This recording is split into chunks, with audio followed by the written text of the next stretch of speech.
بسم اللہ الرحمن الرحیم۔ السلام علیکم۔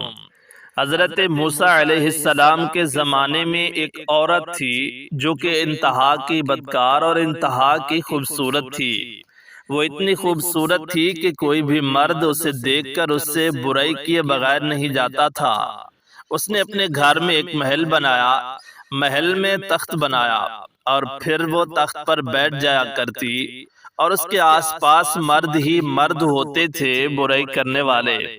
ایک دن وہ اپنے محل میں تخت پر بیٹھی تھی کہ ایک نوجوان کا وہاں سے گزر ہوا جو کہ انتہائی عبادت گزار تھا، اور اس کا شمار عابدوں اور زاہدوں میں ہوتا تھا۔ جب اس نوجوان کی اس عورت پر نظر پڑی، اس عورت کی ایسی تصویر اس کے ذہن میں بنی کہ جب وہ واپس گیا تو اس کا عبادت میں کسی بھی طرح دل نہ لگا۔ اس نے ہر ممکن کوشش کی اسے ذہن سے نکالنے کی، لیکن اس عورت کے تصور کو اپنے ذہن سے نہ نکال سکا۔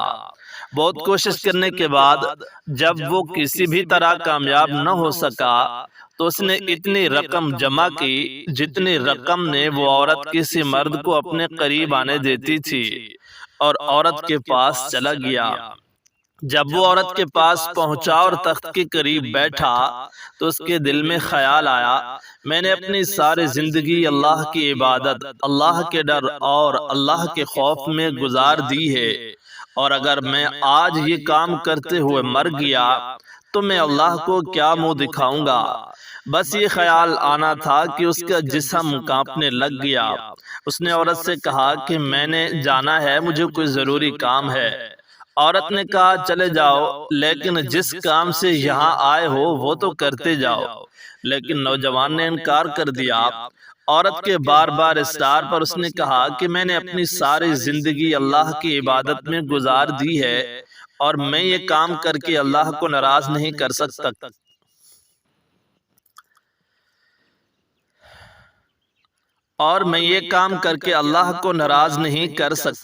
اور وہ وہاں سے چلا گیا۔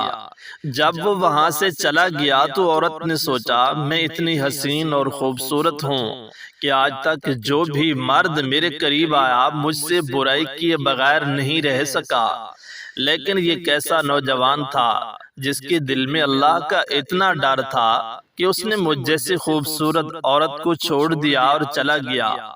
جب اس خیال نے اسے بار بار جھنجھوڑا تو اس نے یہ سوچ لیا کہ آج کے بعد میں یہ کام نہیں کروں گی اور اللہ سے توبہ کروں گی۔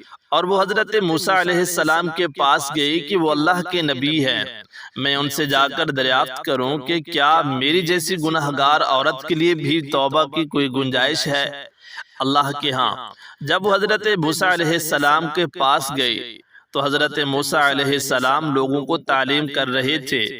عورت نے اس مجمع میں سے کسی مرد کو بلایا اور کہا کہ حضرت موسیٰ علیہ السلام سے کہو کہ فلاں عورت آپ سے ملنا چاہتی ہے۔ بیوقوف نے جا کر بڑے مجمع میں زور سے کہا کہ اے موسیٰ علیہ السلام، فلاں عورت آپ سے ملنا چاہتی ہے۔ اب تو وہ نامی گرامی عورت تھی۔ موسیٰ علیہ السلام کو چڑھا غصہ، اور حضرت موسیٰ علیہ السلام نے سختی سے کہا، اسے کہو چلی جائے یہاں سے، میں اس سے نہیں ملنا چاہتا۔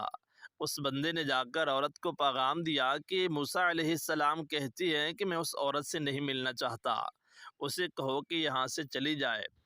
وہ عورت ٹوٹے دل کے ساتھ وہاں سے واپس آئی، اور راستے میں زار و قطار روتی آئی، اور دل میں یہ سوچتی آئی کہ شاید میں اتنی بری ہوں کہ اللہ کے نبی بھی مجھ سے نہیں ملنا چاہتے، اب تو میری بخشش کسی صورت نہیں ہو سکتی۔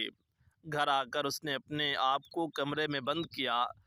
اسے اور تو کچھ پتہ نہیں تھا، لیکن اس نے کہیں سے سنا ہوا تھا کہ جب اللہ کو منانا ہو تو سجدے میں اللہ سے معافی مانگو۔ وہ سجدے میں گری، روتی رہی، گڑ گڑاتی اللہ سے معافیاں مانگتی رہی کہ اتنی دیر میں دروازے پر دستک ہوئی۔ اس نے سمجھا کہ شاید کوئی مرد آیا ہے مجھ سے برائی کرنے کے لیے، کیونکہ مردوں کا آنا جانا تو اس کے پاس لگا رہتا تھا۔